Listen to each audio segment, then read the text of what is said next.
Hello, everyone. I'm Ollie from Delta Cryptid Productions, and I'm here to talk to you about the most recent chapter of Black Clover, chapter 212, Destiny's End. So, ding dong, the devil's dead. It's the end of this arc, and this is a pretty brief chapter, just tying up some loose ends and getting us towards the escape or whatever's going on in this last couple chapters of the elves and the humans all being maybe sort of allies for now. It starts off with Asta landing his finishing blow on the devil, just cut in half and torn to pieces, and obviously the devil is freaking out, just like, oh, this is impossible, blah blah blah, villain shit, and a few moments later, as their body is slowly deteriorating, we do get a really cool scene of basically a shadow of the devil talking with the demon inside of Asta's sword as they're conversing with each other, and the demon in Asta's sword is not upset by the death of his I don't know. I'm not sure if they're enemies or what they are. They just seem to be of the same species, and he remarks that he's pleased to meet him because the talking devil is his elder of some sort, whatever that translation actually means. Some of the translation notes mention that it might be senpai or something along those lines. So exactly what sort of relationship and what sort of attitude is being presented back and forth between these two characters is kind of hard to tell with the current translation. Maybe we'll see a better explanation in the official translation. But for now, it seems sort of like the devil in Asta's sword is kind of yucking it up, like, ha, you failed. Good for you. You suck. It's so nice to meet someone above me, above my station, my elder or whatever. You still failed. That sort of, it seems that's what it feels like. It is. This interaction seems very antagonistic, and I don't know. It seems like he's happy that the devil has lost and is happy to rub it in his face. The devil himself is very confused as to who this other demon is.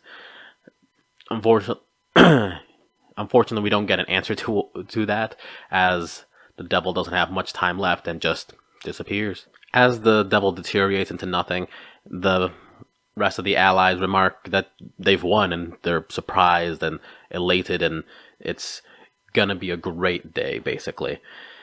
Unfortunately, just because the devil is dead does not mean the danger is completely out of the way, as those strange tendril monsters that he created, the cascading ooze of tentacles, is still a threat. It's still consuming the castle dimension that they're inside of, and the people throughout the castle need to make their escape or else they're gonna die. Unfortunately for everyone, all of our primary heroes are beat to shit and dying. Asta is barely managing to keep it together, being carried down by and the heroes of old, if you will, Lit and Lumiere, they're not doing too great either. Lumiere's, at this point, lost most of his energy, his mana, whatever was stored inside of the stones that are currently keeping him alive. And one of his eyes, one of those little stones, just fell out, which I imagine he's not going to be sticking around for much longer. But that's not too much of an issue. The remaining people in the castle dimension, they're no, pushovers. They're going to try and make their way out of here. They're going to try to escape one way or another. They managed to, with the help of the other elves, get information that the way out is through the top floor where Asta and Yuno are recollecting themselves, and they make a run for the exit. Aided by the rest of the elves and the magic knights, they're all just trying to get the heck out of here. We get a nice scene with Yami and the elf inside of Charlotte. She introduces herself as Charla, just another nickname for Charlotte, so that's kind of fun and kind of not exactly supports, but is another thing to boost my one theory regarding that the elves were reincarnated into people who were already natural reincarnations of them, and instead that their consciousnesses were just brought to the forefront rather than relocated or distributed into new bodies.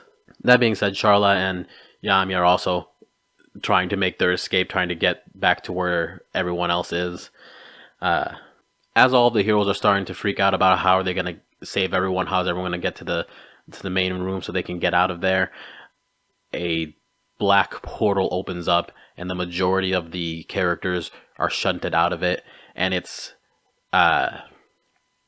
those two members from the Midnight Sun, the zombie guy and the dark portal guy, whose names I don't know or don't really care. They're minimal at best.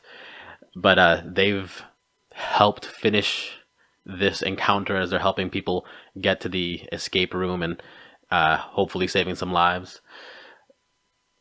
And it's a fun scene. Everyone gets back together. Noelle and Asta see each other for the first time in a few chapters, and they have one of those traditional anime moments where they're just falling towards each other and are inches away from each other's face. It's nothing too impressive, nothing too excitable, but it's nice to see the group get back together. It's always an enjoyable trope in pretty much anything where a strong or a emotionally connected group is separated for a period of time and then they finally reconnect. That's just an enjoyable part of media. As everyone's collecting, we see a brief panel with Patry as he's thinking over, I think his name is William, the captain of the Golden Dawn. He's thinking about William and he thinks the words, "It's not over yet, there's still more I have left to do." And that's interesting. I'm wondering whether that has to do with the remaining elves. It has to do with William himself. Maybe Patrick feels bad about having taken control of William's body for X amount of time, or even possibly permanently. Maybe he's trying to bring him back, or maybe he's trying to figure out what to do with the elves that are currently inhabiting human hosts, and based on how Lit reacted to his plans, and how the plans were actually manipulated by the devil to create all of this havoc so that he could form.